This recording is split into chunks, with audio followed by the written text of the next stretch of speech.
yassir li amri wahlul 'uqdatam min lisani yafqahu qawli. Inna lillahi wa inna ilaihi raji'un. Malam ini malam ketiga takziah kita. Saya mohon maaf baru hari ini bisa datang karena tadi jam 5 baru sampai dari Gorontalo. Tapi ketika saya dapat kabar Ibu almarhumah Rukayah Saleh meninggal, saya sudah kirim berita ke keluarga dan santri di pondok pesantren Ma'had Az-Zahra untuk mengirimkan doa kepada almarhumah. Hubungan saya dengan almarhumah pertama sebagai dosen. Beliau adalah dekan Fakultas Usuluddin IAIN Sultan Syarif Qasim sebelum berubah menjadi UIN Suska. Kemudian Pak Cik kami, Pak Akhyar, bagian dari keluarga beliau, dan ayah dari Pak Akhyar adalah sepupu nenek saya. Jadi masih kait-mengkait.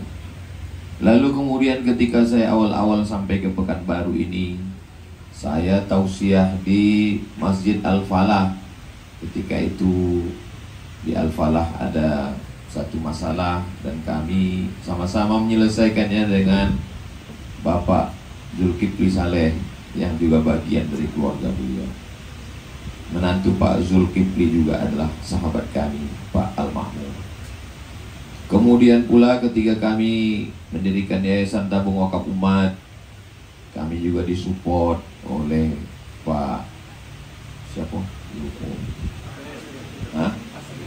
Pak Asril beserta keluarga Awal Bros.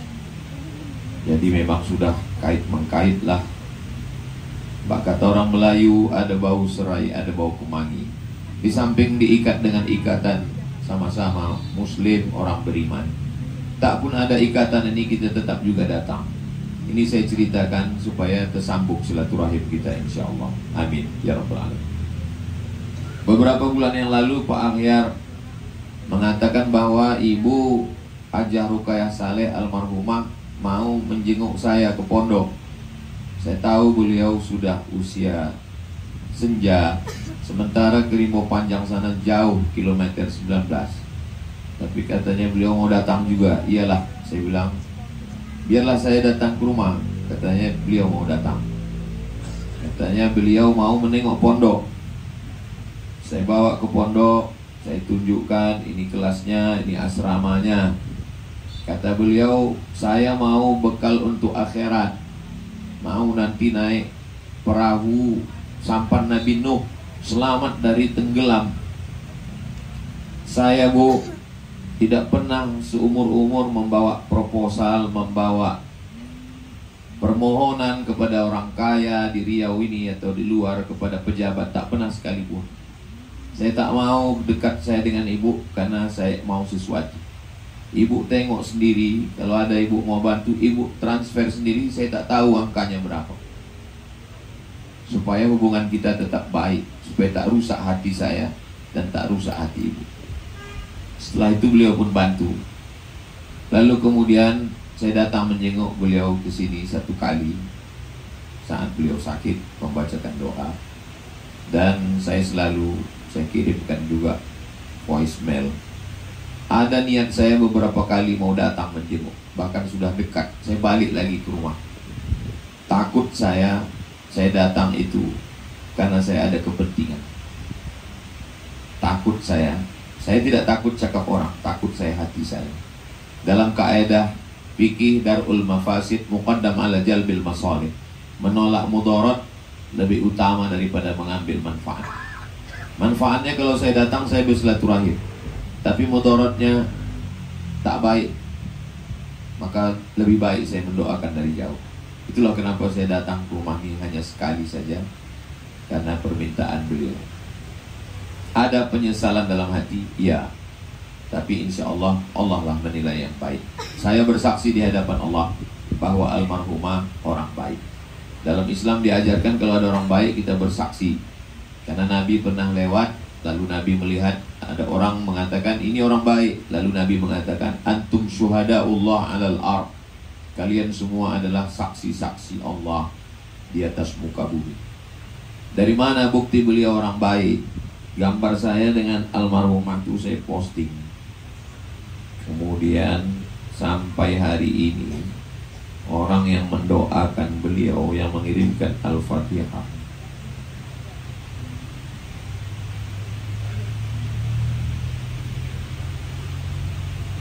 sebanyak 12.000 orang.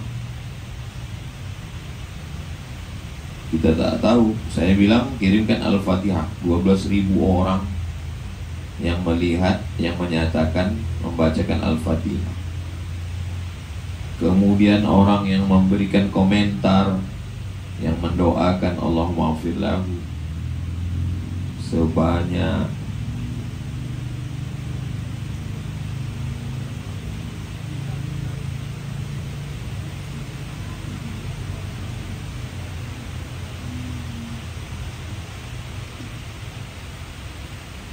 1.100 orang yang mendoakan beliau. Saya selalu juga memposting orang-orang meninggal, tapi lain. Apakah kenal? Kalau tak kenal, mungkin murid-murid beliau, mungkin mahasiswa beliau. Dan beliau, insya Allah, kita berhusnuzon kepada Allah, meninggal dalam keadaan husnul khatimah, insya Allah. Orang yang paling baik kata Nabi, man tala umruhu, orang yang panjang umurnya, wa hasuna amaluhu, baik panjang umurnya dan baik amalnya. Beliau panjang umur 87 tahun, panjang umurnya dan baik amalnya. Lalu kemudian untuk apa lagi kita mendoakan? Maka kita datang berkumpul malam ini. Yang pertama adalah, kalau saudara kita senang, kita ikut senang, namanya tahniah. Menikah, walimah, akikah, tahniah namanya. Kalau saudara kita susah, ikut kita susah, namanya ta'ziyah. Hidupnya antara dua saja. Kalau senang tahniah, kalau susah ta'ziyah. Kedua-duanya kita ikut senang. Kata Nabi, la yu'minu ahadukum, kamu tidak beriman hatta yuhibba li akhi, sampai kau sayang kepada saudaramu ma yuhibbu li nafsi, sayang seperti saudara, sayang seperti diri sendiri.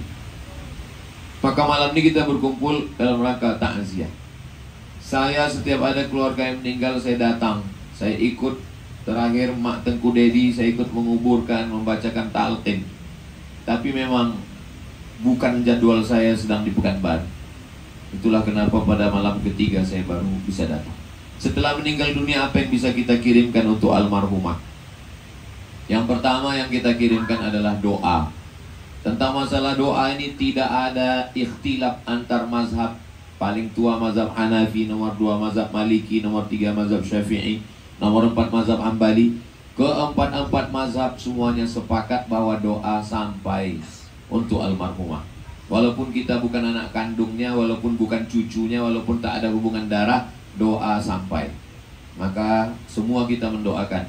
Tidak hanya malam ini, kapan teringat doakan. Sependek-pendek doa, Allahumma firlaha warhamha wa'afiha wa'fu anha.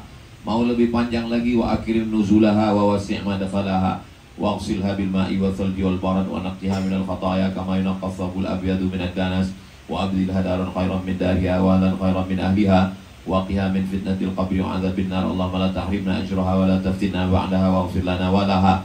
Tak bisa pakai bahasa Arab, pakai bahasa Indonesia. Balaslah kebaikan almarhumah, dosen kami, keluarga kami, tetangga kami, orang baik kami, ibu kami, nenek kami. Doa semuanya sampai. Yang penting doa itu diawali dengan 4. A'udzubillahi minasyaitonirrajim. Bismillahirrahmanirrahim. Alhamdulillahirabbil alamin. Allahumma sholli ala sayyidina Muhammad wa ala ali sayyidina Muhammad. A'udzubillah, bismillah, alhamdulillah, sholawat. Maka doa itu sampai. Tentang doa ini tak ada ikhtilaf.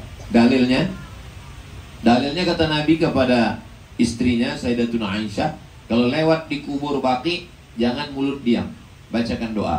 Assalamualaikum ya ahla diyar minal mu'minin wa inna insyaallah bikum lahiqun yarhamullah mustaqdimin wal mustaqirin nas'alullah lana wa lakumul afiyah. Itu menandakan bahwa doa sampai, karena kita dengan orang Baqi itu tak ada hubungan. Kita kalau pergi ke Baqi, itu sahabat Nabi, orang Arab, tak ada hubungan sama kita, tapi doa kita sampai. Ini yang pertama sampai adalah doa. Yang kedua, yang sampai kepada orang meninggal adalah bacaan Al-Quran. Mana dalilnya? Dalilnya bacaan Quran sampai kepada almarhumah. Kata sahabat Nabi namanya Abdullah bin Umar, anak Umar bin Khattab, nanti kalau saya meninggal, pada bagian kepala saya bacakan Al-Fatihah, pada bagian kaki saya bacakan pangkal Al-Baqarah, ujung Al-Baqarah. Pangkal Al-Baqarah alif lam mim sampai wa ulaika humul muflihun.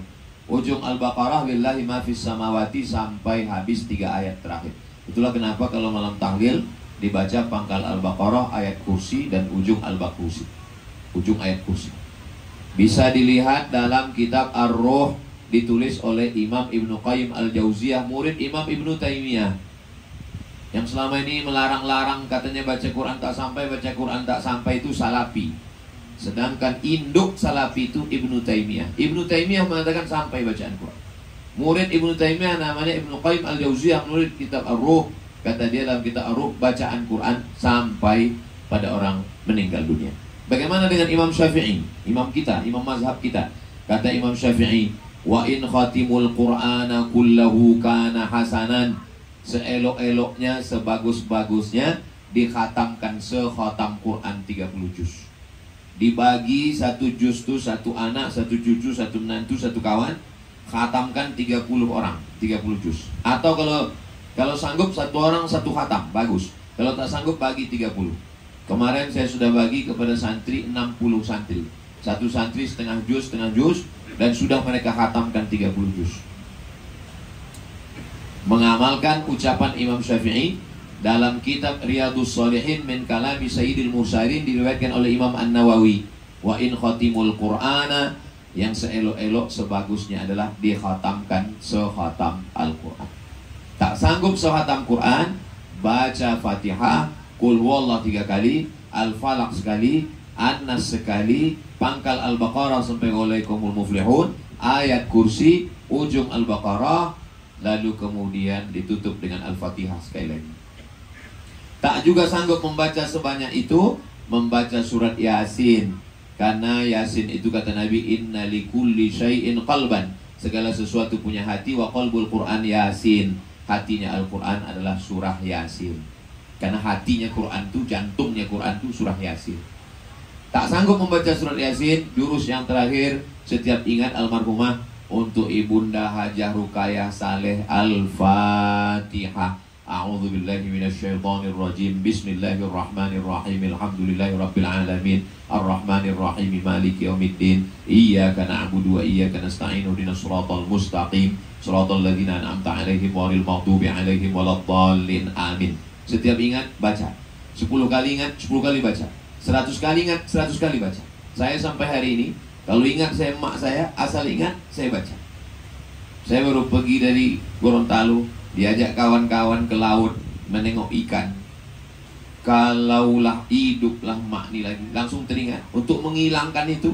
Karena pikirannya nanti akan terus nih. Kalau dulu umurnya panjang, kalau dulu sempat ku bawa jalan-jalan, kalau dulu sempat menengok santri nih, kalau dulu sempat menengok anak nih hafal Quran, kalau dulu sempat menengok cucu-cucu ini. Pikiran itu tak bisa dihentikan. Cara menghentikannya adalah langsung baca Al-Fatihah, berhenti dia insyaAllah. Berpikir lagi, baca lagi. Sebanyak kita mengingat, segitu kita banyak kirim Al-Fatihah. Tidak perlu berwudu. Kalau kebetulan sedang wudu, Alhamdulillah. Kalau kebetulan tidak berwudu, ya baca saja. Kecuali maaf cakap, wanita yang sedang halangan, maka dia tidak dianjurkan membaca ayat Al-Quran. Yang ketiga yang sampai kepada almarhumah adalah zikir. Tasbih, subhanallah, tahmid, alhamdulillah, takbir, Allahu akbar, tahlil, la ilaha illallah, sampai kepada almarhumah. Mana dalilnya? Nabi lewat di makam, diambilnya pelepah korma, dibelahnya 2, dicucukkannya ke kubur itu. Sahabat bertanya, kenapa engkau cucukkan pelepah korma itu ya Rasulullah? Kata Nabi, la'allallah an yukhaffifa 'adzabahuma ma lam yaibasa. Karena pelepah korma ini ada manfaatnya untuk orang yang dikubur. Hadis ini sahih, ada dalam Sahih Muslim. Kata Imam Nawawi menjelaskan hadis ini, pelepah korma itu bertasbih. Kalau tasbih pelepah korma sampai kepada orang beriman, maka tasbih orang beriman dan bacaan Qur'annya pun sampai. tasbih pelepah korma sampai. Itu kenapa tak boleh kita mencabut tanaman di atas kubur. Membersihkan rumputnya boleh. Nanti kalau ziarah rumputnya semak, potong ujungnya, rapikan boleh. Tapi tanaman-tanaman yang di atas itu biarkan. Kalau perlu diambilkan satu tanaman kuburan, cucukkan di situ. Kenapa? Karena tanam-tanaman bertasbih. Itulah dalil bahwa tasbih orang beriman sampai. Maka ditutup. Kenapa kita tahlil? Karena yang paling afdol dari tasbih, tahmid, takbir, istighfar, afdalu dzikri la ilaha illallah. Hadis Nabi, afdalu dzikri la ilaha illallah. Seafdal zikir adalah la ilaha illallah. Makanya nanti kalau berziarah ke kubur, baca la ilaha illallah 11 kali atau 30 kali atau 41 kali, angka-angka ganjil, atau 101 kali, karena Allah suka kepada yang ganjil. Innallaha witrun, Allah itu ganjil. Yuhibbul witra, Allah suka kepada angka-angka ganjil. Maka dibacakan la ilaha illallah sampai kepada almarhumah. Yang keempat, yang sampai kepada almarhumah adalah sodako. Apa dalilnya? Dalilnya datang sahabat Nabi namanya Sa'ad. Kenapa setiap menyebutkan ini saya bacakan dalil? Karena sekarang di Pekanbaru nih heboh, mana dalilnya, mana dalilnya, mana dalilnya. Ulama-ulama kita dulu mengajarkan tak disebutkannya dalilnya. Karena bagi dia ini sudah maklum, tak perlu lagi diungkit-ungkit. Tapi sekarang Salafi ini bertanya semua, mana dalilnya, mana dalilnya. Maka kita mesti menyebutkan dalilnya. Yang keempat, sedekah. Mana dalilnya? Dalilnya sahabat Nabi namanya Sa'ad. Sa'ad ini datang menjumpai Nabi, kata dia, ummi matat, mak saya sudah meninggal. Afa atasaddaqu anha? Kalau aku bersedekah, pahalanya sampai apa tak sampai? Kata Nabi, tasaddaq, bersedekahlah engkau, sedekahmu sampai. Ayu sadaqatu afdal, apa sedekah yang paling elok? Kata Nabi, suqyal ma, memberi air minum. Karena pemberian di gurun pasir di Arab yang paling ringan dan paling menyenangkan orang adalah air minum. Maka memberikan air minum sampai. Kiasnya, kalau air minum saja sampai, apalagi makanan. Kepada anak yatim, fakir miskin, kepada tamu, kepada saya sampai hari ini menerima tamu setiap hari Rabu. Dari mulai habis subuh, sarapan pagi, siang, sampai malam. Karena saya tumpuk hari Rabu. Semua tamu yang datang tuh saya kasih makan, saya kasih minum. Niatnya sampai pahalanya ke almarhumah mak, ke almarhumah ayah saya. Jadi tidak mesti ditentukan kapan, seumur-umur. Sejak meninggal mak saya 18 Maret 2019 sampai hari ini, setiap bulan membagi 300 paket sembako, beras 10 kilo, minyak sekilo, gula sekilo, ditambah ikan sarden, roti gabin, susu, teh, kopi, dibungkuskan, dibagi ke 300, tak putus sampai sekarang. Sudah masuk 6 tahun. Saya ceritakan ini supaya kita semua jangan menganggap udah 3 malam, 7 malam, 40, 100 selesai. Sampai mati kita akan tetap mengenang orang tua ini. Belum tentu juga dapat kita balas sekali teriakannya mendengar melahirkan kita ke atas dunia ini. Robek kulitnya, 9 bulan 10 hari dia kandung, 2 tahun disusukannya, maka kita balas dengan perbuatan-perbuatan baik ini. Sedekah sampai. Yang kelima, apalagi yang sampai kepada almarhumah? Kurban. Kurban sampai. Mana dalilnya? Dalilnya Nabi waktu menyembelih kurban itu, yang pertama kata Nabi, Allahumma hadza an Muhammad wa ali Muhammad. Ini kupotong untuk Muhammad dan untuk keluarga Muhammad. Waktu itu Khadijah sudah meninggal. Habis itu diambilnya kambing satu lagi, dia potong, Allahumma hadza an Muhammad wa ummati Muhammad. Ini kupotong untuk Muhammad dan untuk umat Muhammad sallallahu alaihi wasallam. Jadi umatnya terbagi dua, yang masih hidup dapat, yang udah meninggal pun dapat. Itu maka kalau orang tua berkurban untuk anaknya, yang masih hidup dapat. Berkurban untuk almarhum almarhumah dapat juga. Ini 2,5 juta untuk saya, 2,5 juta untuk anak saya, 2,5 juta untuk almarhumah ibu saya. Yang hidup dapat, yang meninggal dapat, semuanya dapat. Nah, ini dalil yang kelima adalah kurban pun sampai. Yang keenam, haji. Mana dalilnya haji itu sampai? Ada sahabat Nabi waktu dia melaksanakan haji, kata dia, labbaik Allahumma syubrumah. Aku menghajikan Syubrumah. Syubrumah ini nama orang. Nabi bertanya, siapa yang kau hajikan? Syubrumah. Syubrumah itu siapa? Akhi, saudaraku. Kau sudah haji apa belum? Belum. Kata Nabi, hajikan dulu dirimu, baru hajikan Syubrumah. Itu dalil kita boleh menghajikan orang lain dengan syarat kita sudah haji duluan. Jadi kalau ada anak, cucu, kawan, sahabat, saudara almarhumah sudah haji, diberi kesempatan berangkat haji, maka nanti waktu miqat dia di Yalamlam atau dari Bir Ali di Madinah, maka dia katakan labbaik Allahumma hajja an Ibunda Hajah Ruqayyah Salim. Lalu bagaimana dengan umrah? Yang ketujuh adalah umrah. Dalilnya karena bunyinya dalam Al-Quran wa atimmul hajja wal umrata. Wa di situ huruf ataf namanya. Artinya kalau haji sampai, umrah pun sampai. Karena ibadah haji itu pasti ada umrahnya. Haji tamattu, umrah dulu baru haji.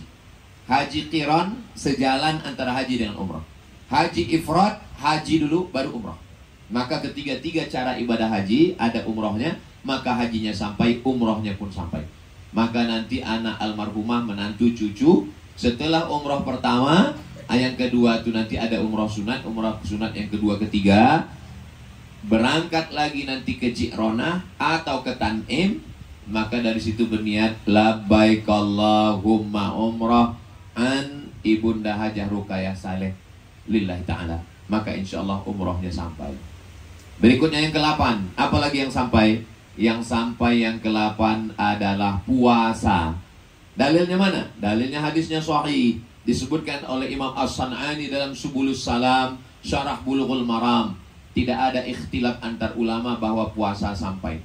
Man mata, siapa yang meninggal, wa alaihi siyamun, punya hutang puasa, shoma anhu waliyuhu, maka ahli warisnya melaksanakan puasa untuknya.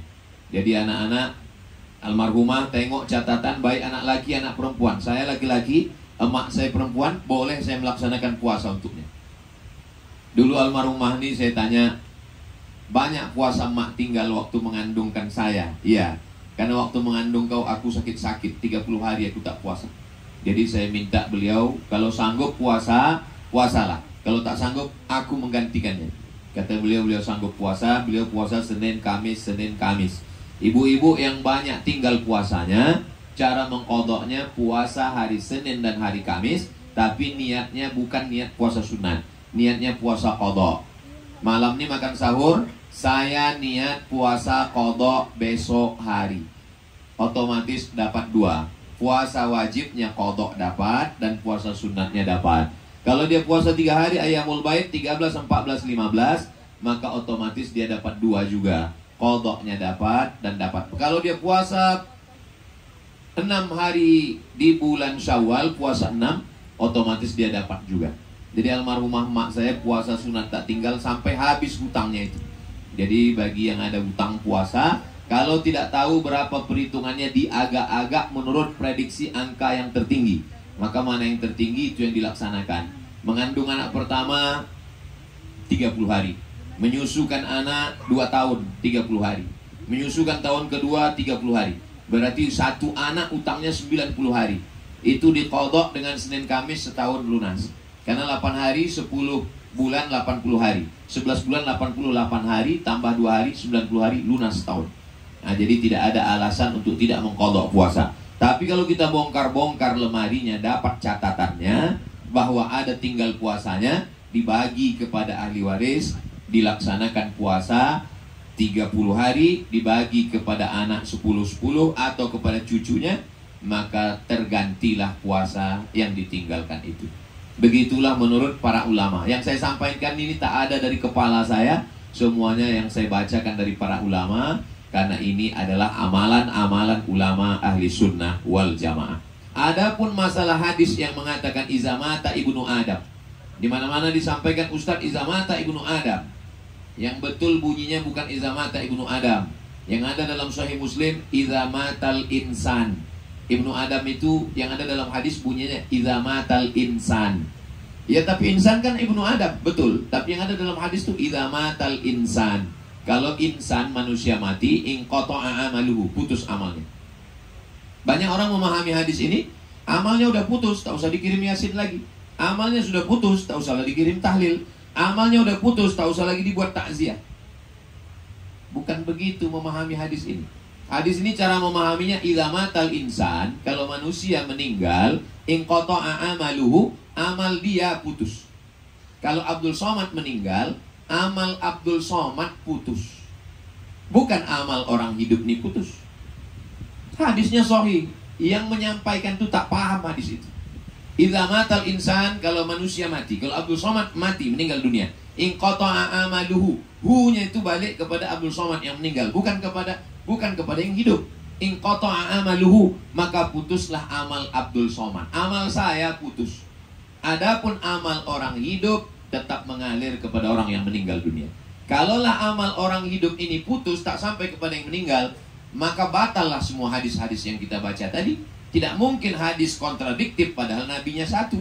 Seandainya amal orang hidup itu putus, tak adalah sholat jenazah. Sholat jenazah itu kan amal orang hidup, bukan amal orang mati. Kalaulah amal orang hidup putus, tidak sampai kepada orang meninggal, dalam sholat jenazah itu ada Al-Fatihah, Fatihahnya sampai. Dalam sholat jenazah itu ada solawat, solawatnya sampai. Dalam sholat jenazah itu ada doa, Allahumma firlaha warhamha, doanya pun sampai. Itu logika, bukan juga kata saya. Itu kata Sayyid Muhammad Alawi bin Abbas Al-Hasani Al-Maliki, ulama hadis, profesor doktor yang tinggal di Makkah Al-Mukarramah. Meninggal sekarang digantikan oleh anaknya, Sayyid Ahmad bin Muhammad bin Alawi bin Abbas Al-Hasani Al-Maliki, ulama yang paling hebat melawan Wahabi, yang mengatakan orang meninggal tak perlu lagi dibacakan karena sudah mati. Kuburkan macam menguburkan kucing, tak lagi ada tahlil, tak lagi ada talqin. Di mana orang meninggal kalau ada saya membacakan talqin di situ. Karena talqin hadisnya kata Imam Ibnu Hajar Al-Asqalani hadisun hasan. Hadisnya hadis hasan. Hadis yang paling tinggi sahih. Di bawah sahih hadis hasan. Hadis sahih dengan hadis hasan tak ada ikhtilaf antar ulama bahwa hadisnya kuat dijadikan dalil. Ini orang tidak mau mengaji, orang awam mendengar radio, yang didengar radio Wahabi, menonton TV, yang ditonton TV Wahabi, ikut mengaji, tak penting. Tak penting siapa, yang penting ramai, yang penting berjanggut panjang, yang penting berjubah, yang penting bersorban. Oh, tak bisa begitu. Hancur nanti bukan baru. Maka beberapa pengurus masjid datang ke kita. Saya katakan, persimpangan kita dengan Wahabi ini tidak bisa didamaikan. Karena persimpangannya bukan antara NU dengan Muhammadiyah. Persimpangannya adalah antara tiga hal. Yang pertama, menurut Wahabi, orang yang melakukan maulid Nabi, Isra Mi'raj, nuzul Quran, yasinan, tahlilan adalah perbuatan bid'ah. Maka orang yang melakukan perbuatan bid'ah berarti dia dolalah, sesat. Kalau sesat berarti dia masuk neraka. Jadi di mata mereka saya ini adalah sesat dan masuk neraka. Karena saya maulid, karena saya Isra Mi'raj, karena saya nuzul Quran, karena saya tahlilan, karena saya yasinan, maka perbuatan itu bid'ah, perbuatan bid'ah dolalah, masuk neraka. Itu tidak bisa kita berkawan, bersanding dengan orang yang memasukkan kita ke dalam neraka. Yang kedua, mereka tidak ada ikhtilaf. Kalau ikhtilaf sama dia, berarti orang itu fasik. Ambil contoh tentang mencukur jenggot. Jenggot itu menurut Wahabi wajib.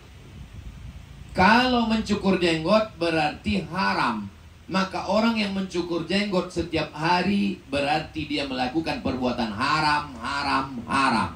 Maka orang yang melakukan perbuatan haram berarti dia fasik. Orang fasik tak boleh jadi saksi nikah. Orang fasik tidak boleh menjadi imam. Orang fasik tidak boleh didengar ceramahnya. Orang yang tak paham masalah ini, dia sangka ikhtilaf dengan Wahabi ini biasa saja. Saya pun dulu menduga biasa saja. Ketika saya ngisi pengajian, malam ini akan mengisi pengajian adalah Abdul Somad. Kenapa dia pergi? Kenapa ketika kita sedang mengisi pengajian, dia bersandar di dinding dengan menjulurkan kaki dan meletakkan tangan macam menantang kita? Kita tak paham. Karena kita diajarkan hormat kepada ulama. Dengan santainya dia bersandar di tiang, menjulurkan kaki dengan menantang. Kita tak paham. Lama-lama saya cari, baru saya paham. Rupanya dia melihat saya sebagai orang fasik. Padahal menurut mazhab Syafi'i, berjenggot sunat. Kalau berjenggot sunat, mencukur jenggot makruh. Sama macam makan jengkol, makan petai dan merokok. Bagi menurut sebagian pendapat. Dia tidak menerima perbedaan pendapat. Bagi dia tidak ada perbedaan pendapat. Pokoknya kalau sudah menurut dia haram, haram. Tidak boleh dilakukan. Tidak ada ikhtilaf sama dia. Berbeda sama dia berarti tiga. Yang pertama, pelaku bid'ah, dolalah, masuk neraka. Yang kedua, fasik, pelaku dosa besar. Tak bisa jadi saksi nikah. Tak bisa menjadi imam. Tak boleh didengar cakapnya. Tak boleh didengar nasihatnya. Tak boleh didengar kajiannya. Yang ketiga yang paling fatal. Dia memahami ayat-ayat mutasyabihat itu secara tekstual. Ar-Rahman 'alal arsy istawa, dipahaminya Tuhan itu duduk di atas arsy sana, di atas langit sana. Maka pertanyaannya kalau dia pengajian, salah satu cirinya kalau ngisi pengajian pertama, di mana Allah? Nanti jamaah terdiam, Allah di langit. Siapa yang mengatakan Allah tidak di langit, berarti dia kafir. Mereka mengkafirkan saya karena saya tidak berkeyakinan Allah di langit. Karena kalau Allah itu di langit bisa ditunjuk, berarti batallah dua ayat. Ayat yang mana? Ayat walam yakul lahu kufuwan ahad. Allah tak sama dengan makhluk. Lalu bagaimana kita Ahlus Sunnah wal Jamaah, Imam Abdul Hasan Al-Asy'ari? Allah maujud bila makan. Allah ada tanpa tempat. Allah tak bertempat. Kalau Allah duduk di atas aras itu kan makhluk. Sebelum Allah menciptakan aras, lalu Allah di mana? Lalu Allah pindah dari tempat yang lama ke tempat yang baru. Batallah sifat 20. Wujud tidak baqa mukhalafatuhu lil hawadis. Pengurus-pengurus masjid yang hadir malam ini, maka masjid-masjid balik lagi mengkaji sifat 20. Ceramah tentang sabar, tentang tawakal, tentang qanaah. Cukuplah itu sudah mengaji ini. Balik lagi mengkaji akidah. Wujud qidam baqa mukhalafatul hawadis. Allah tak sama dengan makhluk. Kalau Allah bisa ditunjuk di atas, berarti dia bertempat. Batallah ayat laisa kamitslihi syai'un wa huwas samiul basir. Lalu bagaimana memahami Ar-Rahman 'alal arsy istawa? Maknanya Allah Maha Kuasa, bukan Allah duduk di atas arsy. Begitulah pemahaman ahli sunnah wal jamaah. Kalau tidak nanti kita terjerumus dalam mujassimah. Mujassimah artinya menjisimkan Allah, memfisikkan Allah, menyamakan Allah dengan makhluk. Selama orang tidak berhenti menghujat, mencela kita, maka kita jangan diam untuk melawan. Tetap ditunjukkan mana yang hak. Batil mesti ditunjukkan. Kalau tidak maka nanti orang bingung. Alhamdulillah para asatiz kita mulai mengajarkan balik wujud qidam baqa mukhalafatul hawadis. Di setiap acara tahlilan disampaikan bahwa yang kita lakukan ini adalah berdasarkan dalil-dalil sunnah Rasulullah Sallallahu Alaihi Wasallam. Saya menyampaikan malam ini supaya menguatkan keyakinan kita. Karena boleh jadi kita menonton, tontonan kita mengatakan bid'ah, mendengar radio mengatakan bid'ah. Kita mau berangkat kerja, kita dengarkan siaran apapun yang kita tonton mengatakan. Banyak yang mengatakan bid'ah. Akhirnya kita yang lupa dulu mengaji karena kesibukan, kita pun dalam bingung. Maka malam ini saya ingin kita tidak lagi bingung, kita punya kekuatan bahwa yang kita lakukan adalah berdasarkan dalil-dalil dari Nabi Muhammad Sallallahu Alaihi Wasallam. Agaknya itulah yang boleh saya sampaikan. Man ahsana ilaikum, siapa yang berbuat baik pada kamu fakafi'uhu, balaslah. Fa illam tajidu, kalau kamu tidak mampu membalasnya, maka doakanlah. Kita hanya mampu mendoakan yang terbaik. Apapun yang kita lakukan tak dapat membalas budi baik almarhumah dan keluarga besar. Saya mohon maaf atas segala kesilapan dan kekhilafan kepada keluarga besar almarhumah Ibunda Hajah Rukayah Saleh. Mudah-mudahan pertemuan kita ini diridhoi Allah Subhanahu wa taala. Man ahabba ibu satolahu fi rizqihi, siapa yang mau lapang rezekinya, wa yunsa'alahu fi atharihi, mau panjang umurnya, falyasil rahimahu, hendaklah menyambung tali silaturahim. Jangan cukupkan hanya malam ketiga, ke-7, 40, 100 ribu, maka buatlah rutinan bulanan berkumpul. Anak cucu menantu sahabat sepupu semua berkumpul. Undang ustadz memberikan pengajian. Pengajiannya tentang pengajian yang mengingatkan kita bahwa kita akan mati menghadap Allah Subhanahu wa taala. Apa bekal yang kita siapkan? Wa kafa bil mauti wa'izah. Cukuplah nasihat yang tak berbunyi, nasihat yang tak bersuara. Nasihat itu bernama kematian.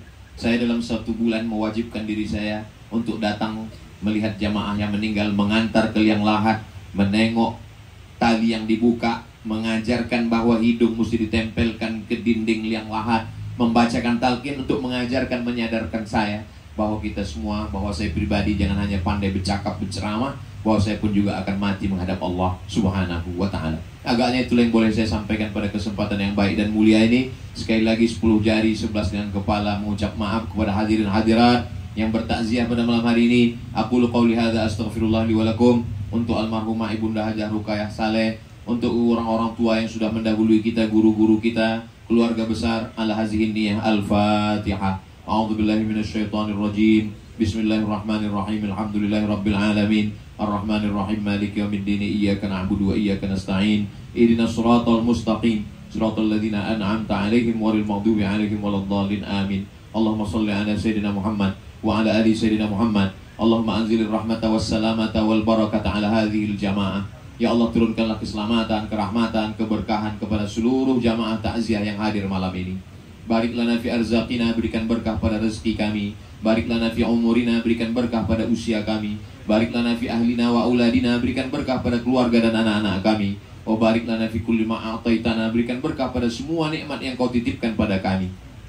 Ya muqallibal qulub, Engkau yang membolak-balikkan hati. Tsabbit qulubana, kokohkan hati kami ala dinik, dalam agamamu, wa ala ta'atik, dalam ketaatan kepadamu ya Allah. Allahumma awsil thawaba ma qara'nahu min suratil Fatihah. Sampaikanlah bacaan surat Al-Fatihah, ayat-ayat Al-Quran, zikir, tahkim, tahlil, semua yang kami baca untuk almarhumah Ibunda Hajah Rukayah Saleh beserta seluruh keluarga besar yang sudah mendahului kami ya Allah. Allahumma ighfir lahum warhamhum wa'afihim wa'fu anhum waj'alil jannata mathwahum. Jadikanlah surga tempat tinggal mereka. Allahumma ja'al kuburahum radatan min riyadil jinan. Jadikan kuburnya salah satu dari taman-taman surgamu ya Allah. Allahumma ja'al dzurriyyatihim minas sabirin. Anak menantu cucu yang ditinggalkan keluarga menjadi orang-orang yang sabar menerima ujian. Alladzina idza asabathum musibah qalu inna lillahi wa inna ilaihi raji'un. Rabbana fir lana dzunubana, ampunkan dosa kami, wali abaina, ayah kami, wali ummahatina, emak kami, wali azwajina, pasangan hidup kami, wali dzurriyyatina, anak cucu keturunan kami, wali man hadarana, semua yang hadir pada malam takziah ini ya Allah. Rabbana taqabbal minna, terima segala amal kami, wa tub alaina, terima taubat kami, waqtim bisolihati a'malana, tutup umur kami dengan husnul khatimah. Kama jama'tana fi hadhihi dunya fajma'na ma'al habibil mustafa. Sebagaimana Engkau kumpulkan kami di sini sebagai keluarga, sebagai kawan, sebagai jiran, sebagai sahabat, kumpulkan kami nanti di surga bersama Nabi Muhammad sallallahu alaihi wasallam, ma'an nabiyyin, bersama nabi-nabi, wasiddiqin, bersama orang yang benar, wasyuhada, bersama orang mati syahid, wassalihin, bersama orang-orang yang saleh. Rabbana atina fid dunya hasanah wa fil akhirati hasanah wa qina adzabannar. Wa sallallahu ala sayyidina Muhammad wa ala alihi washabbihi wasallam. Walhamdulillahi rabbil alamin. Taqabbalallahu minkum minna wa minkum taqabbal ya karim. Terima kasih segala perhatian. Mohon maaf atas segala kesilapan dan kekhilafan. Aku qouli hadza astaghfirullah li wa lakum. Wassalamualaikum warahmatullahi